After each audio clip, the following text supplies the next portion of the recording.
ঋত্বিকের সেরা ছবি কোনটা আমি জানি না, কেউ বলবেন মেঘে ঢাকা তারা, যেখানে তিনি সুপ্রিয়া দেবীকে নিয়ে আসেন।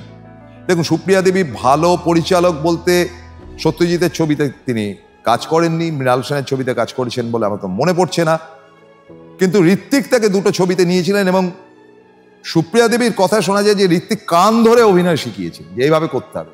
কেন নিয়েছিলেন? কারণ ঋত্বিকের মূল টার্গেটটাই ছিল বাংলাদেশ থেকে উদ্বাস্তুরা এদেশে এসছে তাদের জীবন কাহিনী নিয়ে করা, বা তিনি দুটো বাংলা আলাদা হয়েছিল এটা ঋত্বিক কোনোদিন মেনে নেননি, যার জন্য তার প্রতিটি গল্পেতেই কিন্তু দেশ বিভাগের কথা বারবার করে এসেছিল এবং সেই দেশ বিভাগের কথাটাই কিন্তু তিনি তুলে ধরেছিলেন। মেঘে ঢাকা তারার সেরকমই একটি গল্প, একটি অত্যন্ত দরিদ্র পরিবার, রোজগেরে একমাত্র সুপ্রিয়া দেবীর মৃত্যু হবে, এই ইত্যমেব ইত্যাদি ইত্যাদি।